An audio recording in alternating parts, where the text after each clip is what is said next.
Hello, you're all very welcome back to a Celtic Soul podcast, episode number 3, with me, your host, Andrew Milne. This episode is kindly sponsored by the Brazen Head pub in Glasgow. Jan and all his staff are looking forward to welcoming the Celtic family back to the pub when we get back to normal. Today I'll be talking to Tommy Johnston, former Celtic striker and now head of recruitment at Blackpool. I'll also be talking to Glasgow-based journalist and regular in the standing section at Celtic Park, Michael Pringle. It's always nice to chat to Michael, and even better to get his balanced opinion on all things Celtic. So here's how we get on. Okay, delighted to be joined by Michael Pringle, my old friend from more than 90 minutes. He's been writing for us for a long, long time.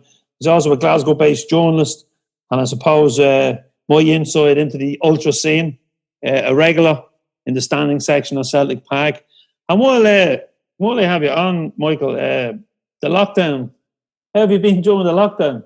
Well, I've been working from home for the last 3 months now, I think, so since before the lockdown. So it's been hard going with children at home, but still here. There's not really anywhere to go, so it doesn't matter that much, does it? I suppose your comrades in the North Stand, or the North Cove, they've been busy with some charity work. Yeah, a lot of them have been out and about collecting for NHS workers and stuff. They've been doing it. They're always busy with that sort of stuff. They just underplay it. No, they don't look for recognition as such for it. They don't really look to publicise it. They just look to do their best for people in need, whether that be food banks or in this current circumstances, PPE and food and goodies for NHS staff. So they don't look for credit for it. They just look to do it's in keeping with the charitable aspects of the club, or the historical charitable aspects of the club. No, I'm fair play to them, and indeed all the Celtic fans, because there's been so many different charity initiatives. Every time you go onto social media, there's someone doing something. My own club, St Margaret's, we done a charity run or walk in my case for the Gary Kelly Centre, and everyone's got out, and we had the whole month of May to do it, and it's just been a good crack on the page as well, because some of us who wouldn't be the most fittest in the club out doing some of the young lads. So, and I think, I'm not sure what the figure's been raised, but I think everyone threw a few quid in, and then you had to register, and it seems to be an ongoing thing with Celtic fans, and I suppose working class people in general. Yeah, our supporters club as well, the Gad Milburn supporters club, and we donated quite a bit. We're obviously still taking in membership fees, so even though there's no buses to pay for and stuff, so we use some of that to give to local charities and stuff. So it's good that we can still do something while we're stuck at home. No? Yeah. And I take my hat off to everyone that does. We were talking about Celtic fans, Michael. I suppose it's been so strange to end the season the way we did. We were flying, and denied us a treble. But hopefully we'll get it next season, because the Scottish FA are saying that they're going to play it next season. Yeah, it's really disappointing the way it ended.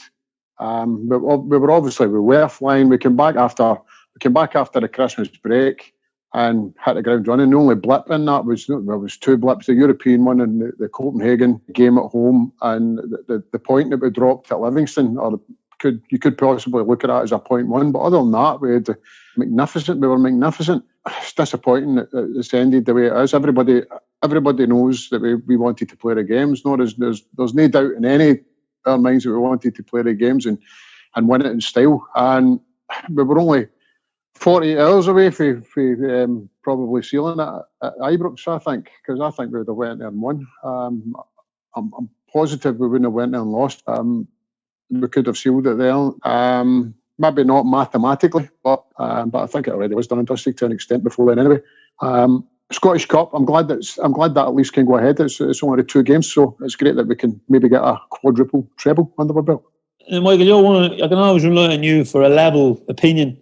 Were you surprised how bad Rangers were when they came back? I'll be honest, I was, because I thought they looked better than us. The game at the 27th of December, whenever it was, I was disappointed in the way that we approached the game and the way we played. And I actually thought maybe they were better than what they were.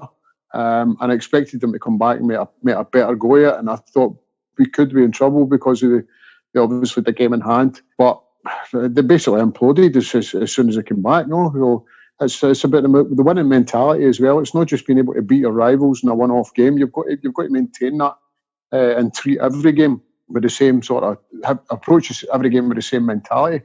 And Celtic have got very, very good at that over the last few years. No, that's something that Brendan Rodgers instilled in them. No, that relentless winning mentality, I think, and obviously Neil Lennon's kept it going. I was surprised at how quickly they caved. To be honest, I thought they would have made a better fist of it. I know we had the stronger squad and stuff, but I thought we would have definitely made a better go of it than they did. So I did expect them to wilt, but maybe not quite as quickly as it did. Now, Michael, you've been a critic of atmospheres at Celtic back when I met you first, and then because you'd been over to Germany to watch St. Pauli, so you were kind of my first go-to for when I'm looking for info on the ultra scene and that. And when the Green Brigade started, you were quick to, you were close to that section anyway, and you were quick to embrace the ultra culture in Celtic Park. And indeed, there's no doubt that like Marmite, the Green Brigade, you either love them or hate them, and some fans have no time for them, and some fans love them. In your case, football without fans, football in empty stadiums, this is like fucking hell, isn't it? The thought of it. It is, but I've said as well that football without fans is nothing, but fans without football might even be worse to an extent, no, because we're sitting in the house and we've got nothing to watch. I mean, these German games have been put out live in recent weeks, and everybody's clamoring to watch them. People that have never watched a German football match in their life, but the strange thing is that the German football is generally worth watching because of the atmospheres and the crowds and stuff. And to be honest, I've not watched any. I've not watched any if it came back on. That's just because I've not got a subscription for anything at the moment. But I probably would watch it if it was there. I've been watching reruns of games. Last night I was watching 1989 Liverpool Arsenal title decider, and it seems like only yesterday I was watching that live. No, I was looking at Anfield, and it's got packed terraces back then, and the Arsenal fans were crammed into one end, and the cops full and flowing, and then you look at the empty terraces. These games in Germany now, and it's just football without fans is nothing, but it's slightly better than nothing to have these games. That's true. Well, maybe that's true, but I just can't. When I first heard it being mooted, I was like, oh my god, the only sport I can think that works is boxing, because I've seen some great spars in gyms. I've seen some great scraps in gyms when there's no one there. Yeah. But I just think, To be fair, I've seen a couple of the Italian games before they went off. They were played behind closed doors, and they were decent football matches, to be fair. And if you watch some of the games here in Scotland, you'd be as well playing them behind closed doors, because once you go down to the lower leagues, you've got two men and a dog, you know what I mean, watching them. So, or if you watch junior football here, no. So I can see why.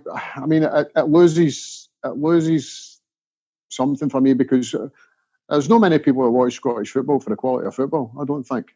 You watch it for the atmosphere and the spectacle of it. I was going to go on about this as well, about Rangers reducing the away ticket allocation. For me, they've killed something about what for me was one of the best derby matches in football. But reducing it, I mean, people didn't talk about the game, the Glasgow derby, or prior to that, the Old Firm derby, as something as a great footballing spectacle because of the quality of players or the quality of football in the field. It was to do with the atmosphere and the background of the match. So Dave King's definitely killed it for me. It's just not the same as it was. And I say that as someone who didn't get a ticket for any of the games at Ibrox where we were limited to 800. I was at the two previous games against the new incarnation of a club from the south side. We had full stands, and I thought it was brilliant and all. But I mean, I looked at it from the other side when we lost that game in December to them, and they only had 750, 800 fans there, and I just thought, what a balls up for King, because there could have been 7,000 of their fans absolutely pissing all over the top of us. So well, they could have had. That would have been like them winning the Champions League, because it's the only success they've had, Yeah. Would have been more of them built into a false sense of security before we came back from the league. But it's definitely diminished as a spectacle. Of course it has, yeah. But as an occasion, no. The King needed money, didn't he? He needed season books. That was it. That's the argument I give you. We had a waiting list. We've got a waiting list too, but we done a resort to rules measures, no. So I think we're in a slightly better financial state than our rivals over the city. Definitely. That's one thing with hindsight. I mean, we're going about the board not spending enough money, but with hindsight, it might be a good thing that they've kept the purse strings tight in recent years, or relatively tight. They have released quite a few quid in recent years for people like Edward. But it might be a good thing in hindsight. Michael, the 9 in a row. Are you of a vintage to remember the first 9 in a row? Or were you too young? I vaguely remember it, but I wasn't attending football at the time. It was 77, 78 when I started attending the game, so I just missed it. And Celtic had fallen.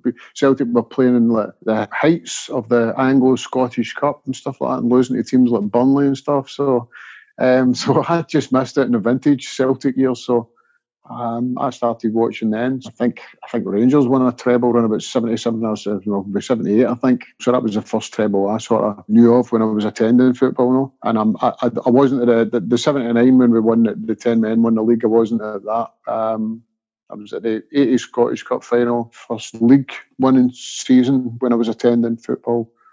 Would have been 81, 82. So, but we got a couple. A short space of time then before we had a large empty barren spell through the latter 80s, apart from the centenary year. So, but no, I don't really remember. The only line that I saw play in the flesh, I think, was for Celtic was Bobby Lennox. He was the last Lisbon Lion when I started attending. No? So I'm not old enough to actually remember that. But I do remember it, but only no. You'll also remember the 90s. You won't forget. Yeah, I remember the 90s as well. Although I think I don't know. I've got selective memory when it comes to that. I think no. I was actually we were watching that last when I was watching that last night at Liverpool Arsenal game for 1989. I noticed that Martin Hayes was a substitute and came on as a substitute. So he won the title at Anfield that day. So it shows there was a player in there somewhere. No, but when it came to us, it just didn't do it. It happens. Yeah, it does that. Well, it's Stuart Slater. I thought he was a decent player, but when you've got a lot of dross playing round about you, it sort of drags you down to mediocrity, I suppose. Yeah, I suppose no one's going to make a video of the Lou Macari years. Nah, I don't think so. But when you push on, Michael, to this current, this 9, we played really well since Lenny's come back in, especially this year. We had a brilliant time under Brendan Rodgers, 2 titles under Ronnie. And obviously Lenny kicked it off. We've seen some high-quality players coming into the club, so something's going right for us. And I could never have imagined that we would be so dominant, having what we went through over the years. No, neither could I. I thought this season. I'll be honest. I wasn't over the moon with the fact that when Lenny got reinstalled as manager, I had my doubts over whether he was a man to take us forward, but he's totally proved me and a lot of others wrong. I mean, the cup final win last year was tempered by the news that Lenny had been given the job permanently, and I was a bit disappointed, I'll be honest. But while he's taking us up another level, I think, in our style of play, he's obviously took what's good for the Brendan Rodgers style and added to it by getting the ball forward quicker. He showed that he can change the lineup as well, whereas Brendan was quite set in the way he played, though, regardless of who we were playing. He would play the same style, and we get found out in Europe a few times, a few hidings there because of that. Lenny's can be obviously seen there was problems in the run up to the New Year, Christmas break, winter break, and came back with a different formation with the 2 strikers. Brilliant to see Lee Griffiths back after the break as well, because I thought we started the season really well.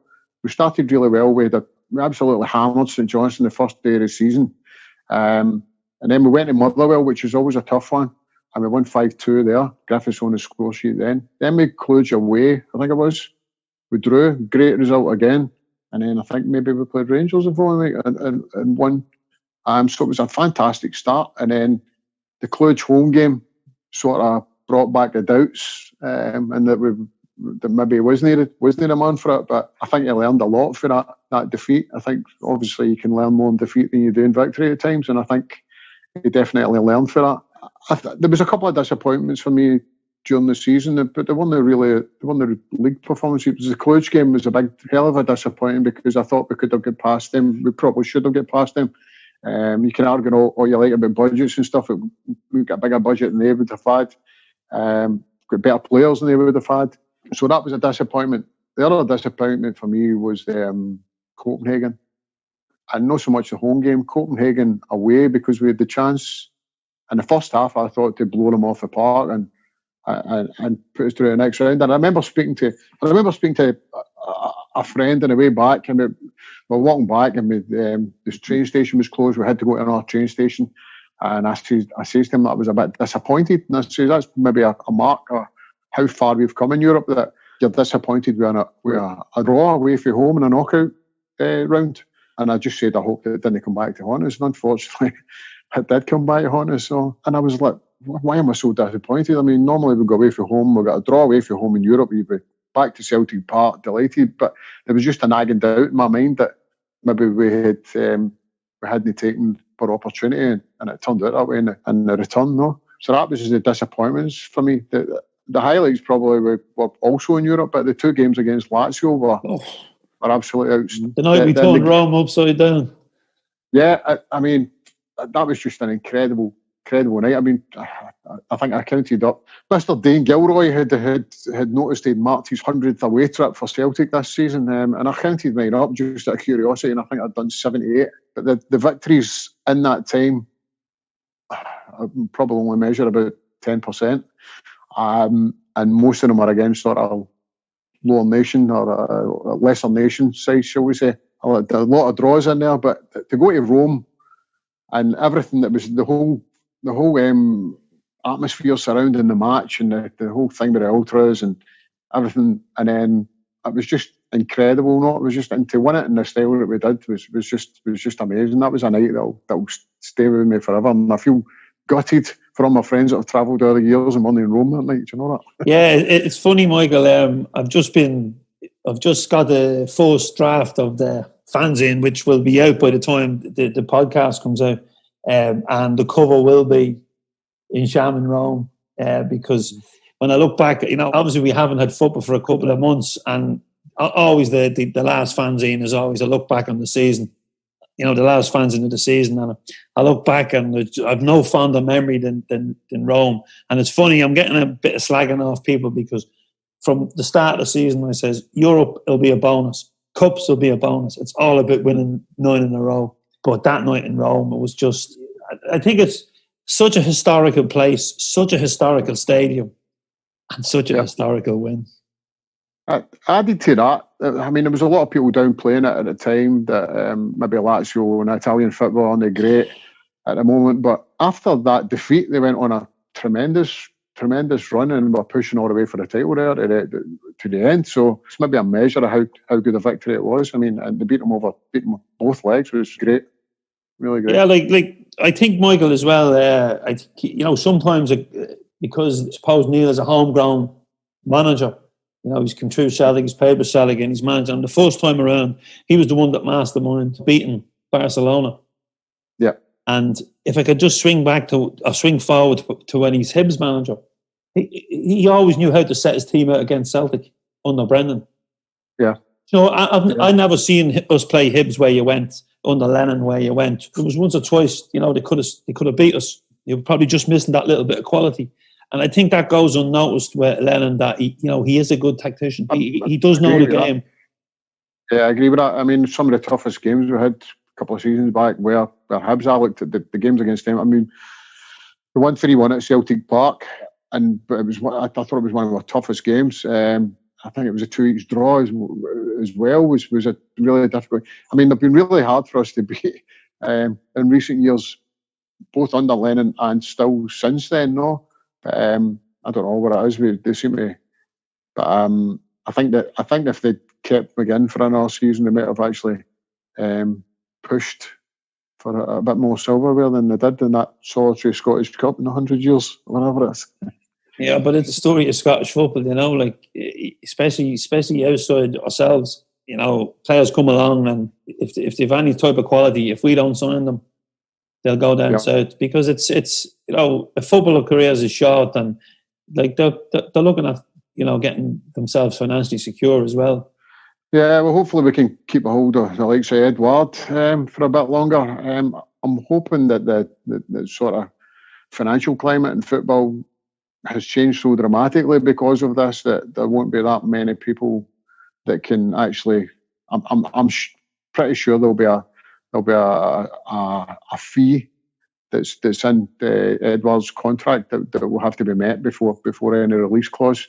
So I would expect that we're in a better position to hold on to him now than we were before this lockdown began. So hopefully, fingers crossed. And there's been telephone numbers suggested, but I suppose I don't like to draw comparisons between different eras in the game, but I suppose it was like, when we got to keep Henrik for an extra year.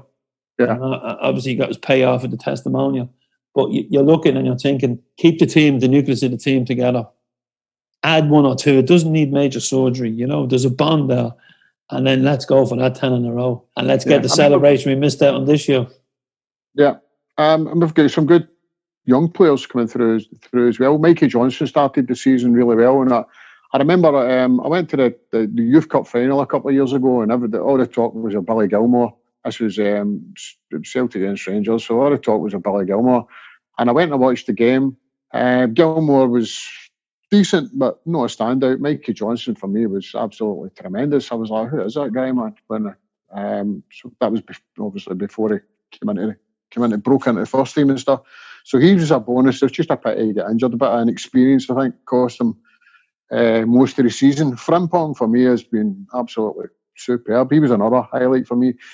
There's two games against Partick Thistle that maybe stand out for me this year as well for different reasons other than scintillating performances. But Frimpong's debut was against Partick Thistle in the League Cup and beat them 5-0. And for that reason, it was a highlight for me because I thought, wow, what a find we've got in this boy. And then after the winter break, we played Thistle again at Firhill in the Scottish Cup. And Griffiths scored his first goal, his comeback goal.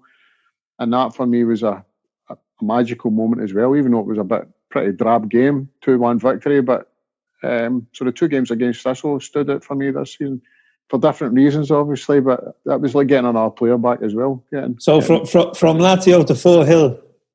Lazio to Firhill for thrills. Always get a good pie at Firhill.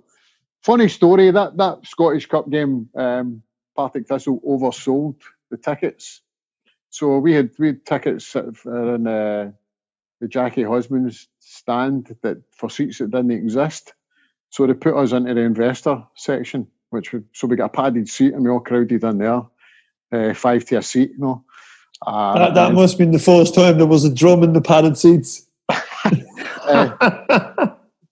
To be fair to Thistle, they gave us more money back after that as well, so fair play to them. Not like the other team in the city. I think we might struggle to get our money back for them for that.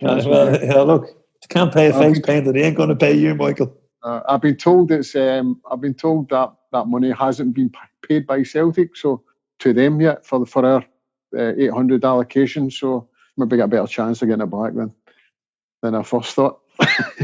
Listen, Michael, it's been great to chat to you. I look forward to grabbing a coffee with you when we're back in Glasgow.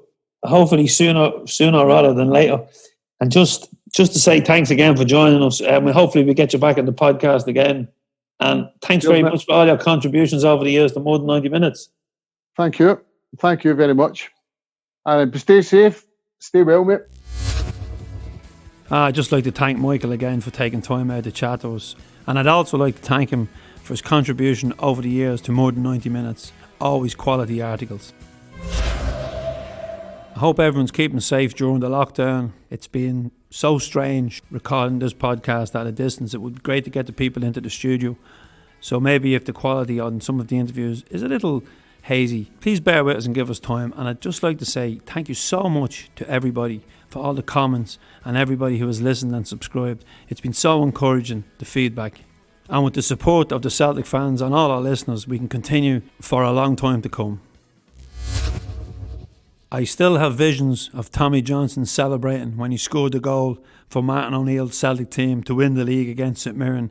I can't remember much more about the day because I have to say I was quite drunk celebrating. What a year that was, a treble.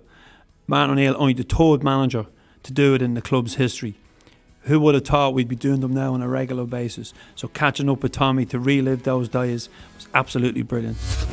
I'm delighted to be joined today by Tommy Johnston on the podcast, signed from Aston Villa for Celtic for 2.3 million, a winner of 6 trophies at the club, and he also went through, I think, 6 managers, Tommy. Is that all? Well, if you include Kane Dalglish / John Barnes. Yeah, obviously Tommy signed it. He was an absolute great man. Just done a podcast about half an hour ago and talking about Tommy. When I first knew of his interest, obviously in the club, came up to speak to him, just sat in his office in the dressing room, home team dressing room, just talking football for hours. It was fantastic. And even after 2 minutes of speaking to him, you knew you wanted to sign for him. So passionate.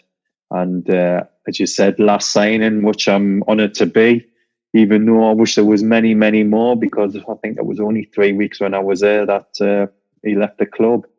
But a great man, and everybody associated with Celtic knows what a fantastic man he is. Yeah, I think, Tommy, as he always said, he was the player that lived the dream, but he was also the manager that lived the dream. And Scottish Cup, but unfortunately he never won the league, but he certainly put the foundations in to win the league. Definitely, yeah. I think the season before I signed, I think they went unbeaten, but just through too many games. And I was fortunate enough to still be at the club, and he came back with Kenny Dalglish. And I always remember we got talking again, and the first thing he was saying is we'll get your career back on track and all that. I'll get you in the side. And then it's obviously down to myself. But and then we won the cup, the League Cup, and fortunate to score. And as I said before, Andrew, he's just a fantastic man, fantastic family who made me and my family feel so welcome when we came to Glasgow at first.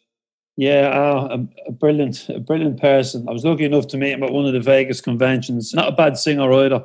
Mac the Night. Yeah, well, that was his party piece. Tommy, how's life been in lockdown for you? Yeah, strange. I'm at Blackpool now, head of recruitment. New manager's just come in, Neil Critchley. He had 2 games before it was all shut down. It was, I think, the month before lockdown, I was helping out as an interim assistant manager with David Dunn after Simon Grayson had left. So I got my boots back out the loft and was on the training pitch with the lads and doing the coaching side of it. And then lockdown comes, and my intention was always to come back into the recruitment side of it. That's what I enjoy doing. And then you're just at home, and I think it's like everybody else. You just think it's so weird, and you're not allowed to go out, and you can't go and see your family and all that. But from a professional point of view, we just carried on as normal. It's dealing with agents, all different scenarios of whether we're going to come back football this season or working towards next season. So I'm just on the laptop morning, day and night, watching players. And it's probably like most clubs at the minute, but we are good in the fact that we have got a good recruitment side. And I would probably say it's one of the best in League One, Andrew. We've got a stats and data analyst. There's myself and a few of the scouts. Darren Jackson works for us in Scotland. So it's a case of basically just looking at targets morning, noon and night, watching players on the laptop and building up a short list for hopefully when we do start playing football again and putting in lists for different scenarios. Is there going to be a salary cap, which has been mentioned as well? So you've got to do things, based on the finances, which could be lower than what we're paying at the minute. So yeah, keeping very busy, very, very busy. It's obviously harder that the scouts that report into you are not, seeing these players in the flesh, because I remember during your time at Celtic, Rafael Shoy came from Brazil, this Brazilian international, and Martin O'Neill wasn't long running him. Yeah, even since I've come into the recruitment side, I can go back to the old days where it was pen and paper writing things down, and you've got to say there was no videos to watch players, no databases. If you wanted to watch someone from the Segunda League and La Liga, you'd have to fly over and go and watch them. But nowadays, you could click a couple of clicks of the button, you can watch a game with a wide angle screen where you can see all the players. So I can totally get it nowadays why, and a lot of clubs are doing that, even opposition analysis, watching who you're going to be playing in the next couple of weeks, just watching it on the video. But Deep down, I've got to go and watch a player, and if it's at all possible, get me scouts to watch them as well, because you get a better feel of what you're looking at. Even silly little things of watching them in the warm up just to see what they're like, Andrew. But I can see the way it's going. There's technology, and as I said, a lot of clubs are using more doing stuff on the laptop, etc. But deep down, if I can get to watch a player, I'll definitely go and watch him. And not just once, you've got to watch him, I don't know, on a Tuesday night when it's absolutely lashing down, which is quite normal in Scotland. But down here, the weather is a little bit better, But they're on the sunny coast. You've still got to go and watch them in a way. Oh, Blackpool, living it up in Blackpool, huh? The Vegas of England. Just back to Tommy. Obviously, you've been involved since you retired in coaching and scouting. William McStay was an integral part of the youth system at Celtic, along with Tommy, and he's still in a scouting role at Celtic. Did you pick up anything from the likes of Willie? Well, I knew Willie I was at Notts County as a lad, and then Willie came down to play joined us from Huddersfield. So I've known Willie since, late 80s. And I think one of my first calls when I was coming up to Glasgow was to Willie. He was still working there at the time. I know he's left a couple of times and come back. But in fact, I was just on the phone. It was only the other day talking about players, So he's one of the people I trust in the scouting capacity where I can ring Willie up and just mention a player and I'll get an honest opinion from, because anybody who knows William knows what he's like. And obviously his football knowledge as well is right up there with the best of them.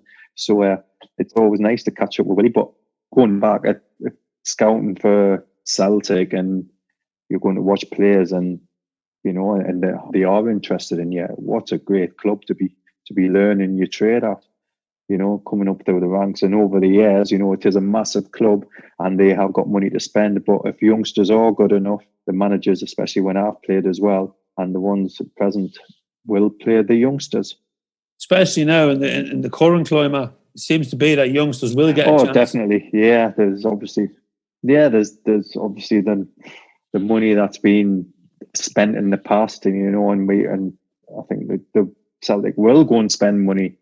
But if they've seen that a youngster is coming through, I'm just going off the top, James Forrest come through the ranks. You've got Mikey Johnston at the minute, is coming through.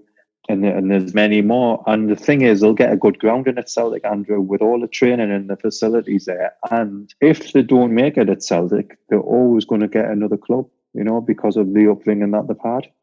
Yeah, like Calvin Miller, who I think played under Brendan, got his chance under Brendan. He's just left. As you said, clubs will be interested because of the grounding he's had. Yeah. Oh, definitely. Yeah. I don't know. He's been on loan a couple of times. So it's, you're not just going to filter and leave football and drift through. No doubt.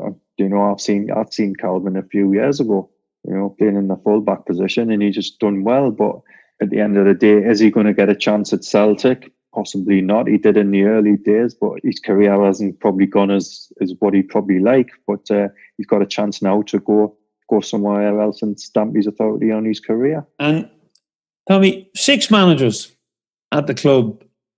They all bring different stuff. How hard was it for a player to have so many managers in such a short time?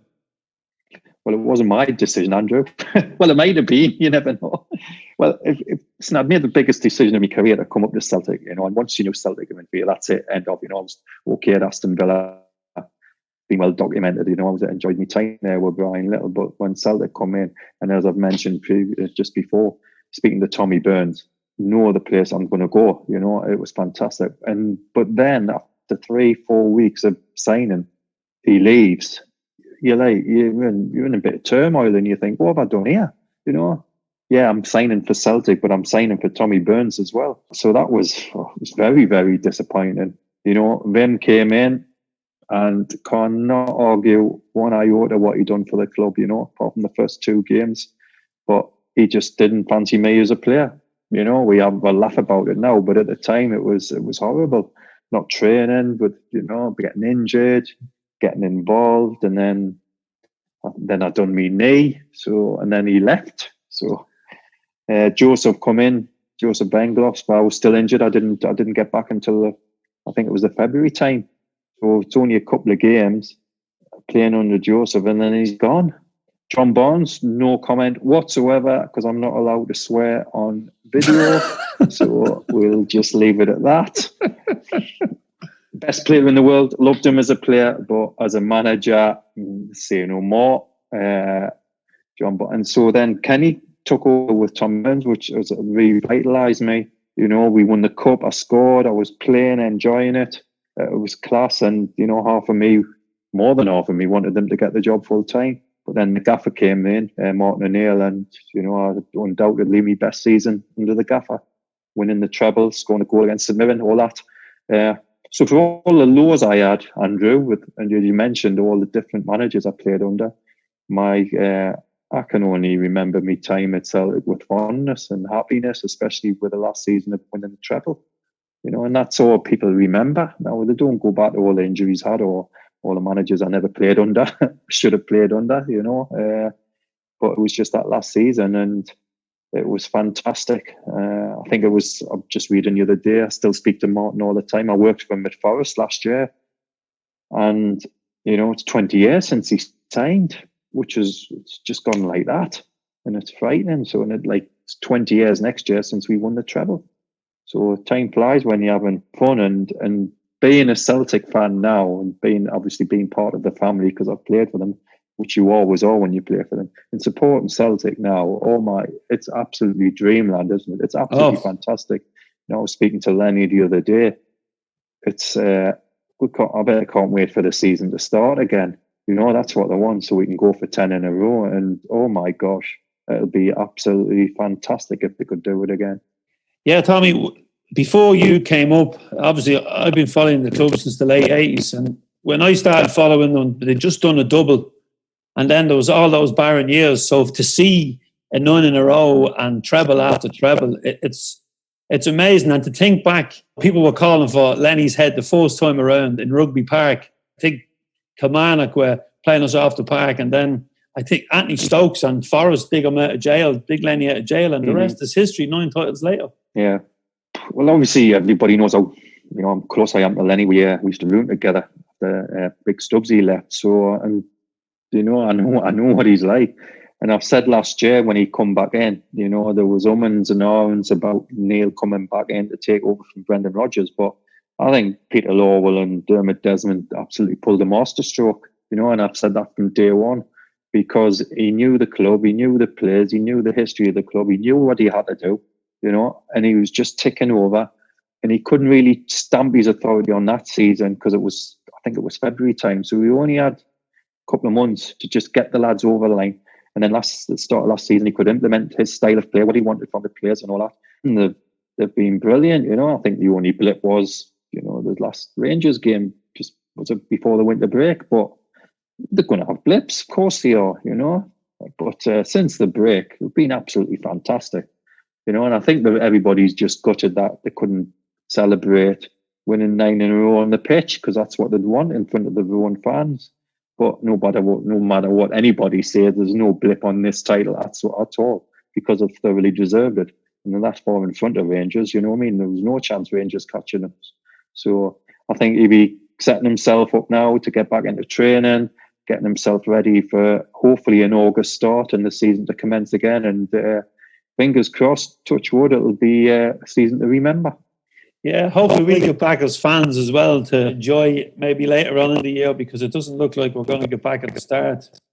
Just when you speak about Martin there and you call him the gaffer, it seems to be every time I speak to a player that played under Martin, he's the gaffer. The respect is unbelievable. Massive, Andrew. But I'm the same with anyone who I played under. You know, Tommy Burns, Joseph, a lot of them I still call all my ex-gaffers gaffer, because they were and still are in my head, you know what I mean? But it's just probably just a respect thing that we've got as players, that you always call your ex-managers gaffer. There's some I probably wouldn't call gaffer, but yes, definitely with Martin. See, I feel a bit nervous calling them Martin. It's gaffer to me, you know. It's just a respect thing, and you know it'll always stay with us. I think sometimes as well, players and fans based in England, they seem to look north and go, you know, the league is not great or the teams are not great. But when you look back at your time there, the competition for starting places up front was unbelievable. Like Guidetti, Henrik, Bradback, Viduka, Sutton, serious talent.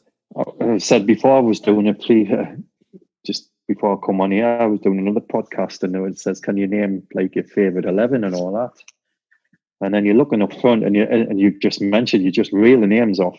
Mark Viduka, God, what a player from Zagreb, Like, you're fortunate in the first place to be playing against him. And that's how we got him, through the European qualifiers. And you said, then we signed Harold, and then you've got Simon Donnelly who could play up front, and obviously the master Henrik, Chris Sutton, absolutely frightening. Mark Birchall was coming through at the time and banging goals in left, right, and centre. So, and then obviously very, very difficult to get to be a consistent part of the starting 11. But when I first came, I knew what I was signing up for, and the gaffer, I think obviously Tommy had signed me to be one of his main strikers. Unfortunately, over the couple of years, as I've mentioned before, managers not wanting to play me and all that, but and the injuries. But as I said, it worked out all right in the end. Henrik and Sutty would be your first choice pair and centre forward in 99% of teams. So there's no problems or no qualms about being on the bench and then coming on to replace them. Fortunately for me and unfortunately for Sutton, he had quite a few injuries during the first season. So I played a lot more games. And as I said, it culminated with winning the goal in the game and then winning the treble and all that. So as I've said before, the time I had, the good time definitely outweighed the bad times that I had. Yeah, and as a fan, the treble was, I suppose I was at an age as well where I hadn't seen success like that. It was just brilliant. Mm-hmm. And then you moved on, Tommy, then. How hard is it, Tommy, when you're leaving a successful team like that and you're leaving your teammates? And as you say, you become a fan as well and you have a love for the club. Yeah, definitely. I was 29, I think, ended my contract, 29, 30. And I just got to the stage, Andrew, where I wanted to play regular. I'd been there 4.5 years and I mentioned these and not playing regular. And the gaffer offered me a new contract. We sat down after we'd won the Scottish Cup. I think it was on the Monday or the Tuesday after it. And he was saying, I want you to stay. The score. He was always up front with us. You're not going to be first choice. And I knew that because obviously you had Henrik and Sutty and John Hartson was just about to sign as well. So you're looking at me being fourth choice at the time. So, and it wasn't a stage of money and all that. I could have signed a new contract and just sat there on my bum and done nothing. But I just wanted to play regular. I was getting to that stage. I was 30, and when you get to 30, you don't know how long you've got left in football. So it was a case of that, of just moving on. But there was no qualms at all. Yes, it's difficult. You're leaving, a great city in Glasgow, your teammates that you've been with for 4.5, 5 years. The fans, the stadium, the success that we had. But it just in my head, I just wanted to play football and play regular football, and that's why I left. So no regrets? No regrets, no. As I said, I could have stayed. I'd had my time, yeah. It was 4.5 years of my life, which was absolutely, I said, obviously had some downs, but as I've said, the good times definitely outweighed the bad times. But no, it comes to us all when you've got to leave, and it wasn't the case of the gaffer and his staff saying, right, thanks, Tommy, see you later. They did offer us a new contract, but just in my heart of hearts, I wanted to play more regular. And that's admirable. One player that's leaving at the moment, there's a number of players going to leave Celtic. One player that's leaving is Johnny Hayes. I see similarities with yourself, Tommy, because he's in and out of the team. He's a utility player. He knew when he signed that he wasn't going to be automatic first choice. He's moving on now. But I was surprised that he announced it on Instagram and the club didn't announce it first. And I'm hearing whispers that Lennon wanted him to stay. That seems to be a little different than your one. Well, everybody's probably surmising at the minute, Andrew. I think deep down, everybody it was partial to the talks, and with Johnny leaving, Lenny, Peter Lorwell, Johnny himself, what did he want? We don't know the ins and outs. I think if you're looking from Celtic point of view, they've got Greg Taylor at left back, and they've got the other lad, the Austria. He played in Austria, I think.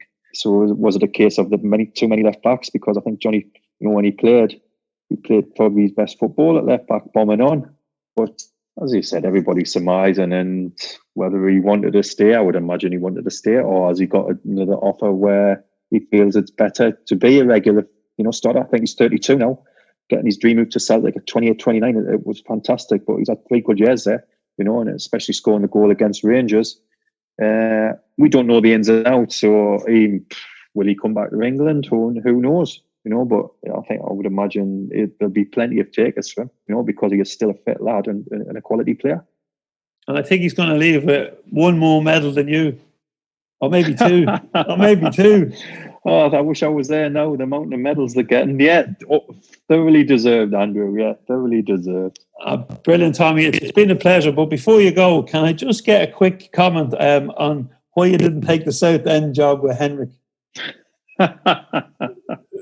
Well, if anybody can look at Southend now and say I've made the wrong decision by going to Blackpool, they can give me a call. But it was all done and dusted, and then I got a call, very, very late call. Obviously, I couldn't name them at the time, but it was Blackpool, and they've got a new owner, a new chief exec. We want to get promotion into the Championship, and I know I had to let Henrik and Johan down in Southend, but weighing it all up, I just felt it was best for myself that I was going to Blackpool. And my comment, I spoke to Henrik and I spoke to Johan and the owner of Southend, but I still cannot believe that Southend didn't give Henrik the job just because I wasn't going. You know what I mean? It's probably the first time I'd ever heard of a manager not getting a job because a head of recruitment wasn't going. Because plenty of other people could have done my job, with Henrik. So, but as I said, seeing the position that Southend are in at the minute, where they are on the table and all the problems they've had with finances and players not getting paid and points deduction, I think it was probably a wise decision. And I would probably imagine a wise decision that Henrik and Johan never went as well. And this is the first time I've spoken about it, so you've done well, Andrew. I always get an exclusive, Tommy. There's not many. I wouldn't say it was an exclusive, but I'm just speaking the truth. At the end of the day, it was my decision, and I felt it was a better footballing decision. Yes, would I ever want to work with Henrik? Definitely. And Johan. Johan knew the leagues as well. He'd worked down at Bolton with Lenny, so he knew the League One situation. He knew what it was like. So it wasn't they would be going in blind. Yes, Henrik, obviously, because he hadn't worked over here, and he wanted to bring me and Johan because we knew what it was like. But as I've said, at the end of the day, I've made the right decision, and I begrudge anyone who says that I haven't. And I've said, I think Henrik and Johan, with what's gone on at Southend, probably not to me, but they might say that they have made the right decision and not going as well. Well, Tommy, as I said, it's been a pleasure. It's always nice to catch up with someone I cheered on from the terraces. And I just want to say thanks very much and the best of luck for the future. And hopefully we'll have you on again sometime. No problem, Andrew. Thoroughly enjoyed it. Look after yourself. And maybe the next time we can do the interview in person and you can buy me a drink. Hopefully. That would be very, very nice. The drink as well. Cheers, Tommy. I hope all the listeners enjoyed the interviews just as much as I did. It's always a pleasure to chat to Celtic fans and Celtic players. Once again, don't forget to check out the website, CelticFanzine.com, for daily news and articles on our great team. You can also check out how to purchase the fanzine, both digital and print, and also take a look at our merchandise. And don't forget to follow us on social media, where you'll find us on Facebook, Instagram and Twitter. Folks, don't forget to tell your friends to listen in, and also give us a like, subscribe and a 5-star rating. As I said before, we don't want any 1-star ratings. We leave the 1-star ratings for our friends across the sea. And once again, I'd like to thank our producer, Ronan McQuillan. Coming up on Tuesday's episode, I will be talking to Philadelphia-based, Belfast-born Celtic fan Charlie Lord about institutionalised racism in America and the current protests. And I will also be chatting to former Celtic player and Feyenoord player Bobby Petter about his experience in football and racism in the game. I hope you all enjoyed this extended show, and I hope you all have a great weekend. Keep the faith, and most importantly, stay safe.